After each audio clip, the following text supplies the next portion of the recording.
ইংল্যান্ডের মাঠে যিনি নেতৃত্ব দেন লেস্টার সিটিকে, সেই হামজা দেওয়ান চৌধুরী জাতীয় দলে খেলেন সোহেল রানার অধীনে।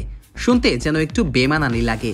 এমন বাস্তবতায় এখন বাংলাদেশের ফুটবল অঙ্গনে উঠেছে একটাই প্রশ্ন, লাল সবুজের নেতৃত্বে কবে দেখা যাবে হামজাকে? সাবেক তারকারাও এখন সেই দাবির সুরে সুর মিলিয়েছেন।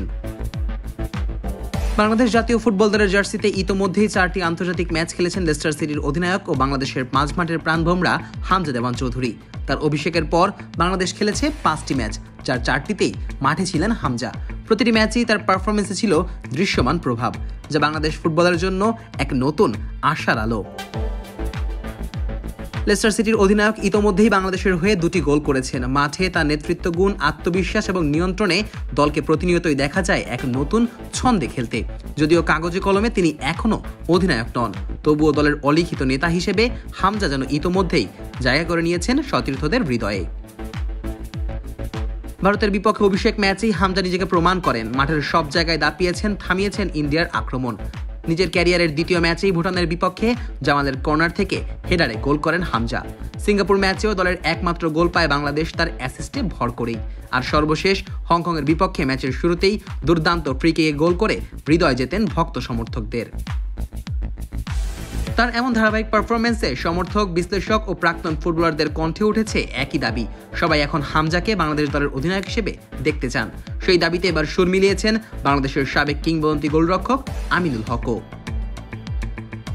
2003 সালের সাফ চ্যাম্পিয়নশিপে বাংলাদেশের প্রথম আন্তর্জাতিক শিরোপা জয়ের নায়ক আমিনুল শনিবার গণমাধ্যমে বলেন, হামজাকে অধিনায়কের দায়িত্ব দিলে দল আরও বুস্ট আপ হবে। আমি শতভাগ একমত যে হামজার মতো একজন ফুটবলারকে ক্যাপ্টেন্সির আর্মব্যান্ড দেওয়া হলে বাংলাদেশ দল অনেকটা নির্ভর হয়ে খেলতে পারবে।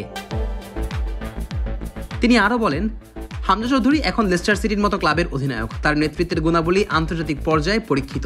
তাই বাংলাদেশ দল যদি ভবিষ্যতে তাকে অধিনায়ক হিসেবে দায়িত্ব দেয়, তাহলে দল যেমন আরও উজ্জীবিত হবে, তেমনি দেশের ফুটবল প্রেমীরাও নতুন করে অনুপ্রাণিত হবে। অন্যদিকে বাংলাদেশ জাতীয় দলের সাম্প্রতিক সময় অধিনায়কত্বে চলছে বেশ ঘুরে ফিরে দায়িত্ব বন্টনের প্রবণতা। ভারতের বিপক্ষে ম্যাচে অধিনায়ক ছিলেন তপু বর্মন, পরে ইনজুরিতে পড়লে রহমত মিয়া দায়িত্ব পালন করেন। ভুটানের বিপক্ষে নেতৃত্বে ছিলেন জামাল ভুঁইয়া। সিঙ্গাপুর ম্যাচে আবার তপু, নেপালের বিপক্ষে প্রীতি ম্যাচে আবারও জামাল। সর্বশেষ হংকং ম্যাচের শুরুতে সোহেল রানা, পরে বদলি হিসেবে নামেন জামাল ভুঁইয়া, যিনি পরবর্তীতে ক্যাপ্টেন্সি সামলান। তবে প্রেস কনফারেন্সে সবসময় মুখপাত্রের ভূমিকায় দেখা যায় জামালকে। এই অস্থিরতা নিয়েই মত দিয়েছেন আমিনুল হক। তিনি বলেন, বর্তমানে এক এক ম্যাচে এক একজনকে ক্যাপ্টেন হওয়ায় খেলোয়াড়দের মধ্যেও কখনো কখনো বিভ্রান্তি তৈরি হতে পারে, এটা স্বাভাবিক। কিন্তু হামজা চৌধুরীর ক্ষেত্রে আমার মনে হয় কোনো প্রশ্নই থাকবে না। সবশেষে সাবেক এই লিজেন্ড গোলরক্ষক মনে করেন, হামজার নেতৃত্বে বাংলাদেশ ফুটবল আরও উদ্দীপনা, উত্তেজনা ও ইতিবাচকতা পাবে, যা জাতীয় দলের পারফরমেন্সে নতুন মাত্রা যোগ করবে। এখন ফুটবল প্রেমীদের চোখ আগামী ম্যাচের দিকে। দেখা যাক হংকংয়ের মাটিতে মহা গুরুত্বপূর্ণ ম্যাচে কে ক্যাপ্টেন্সির আর্মব্যান্ড পরে মাঠে নামেন। Nazmus Sakib, on field.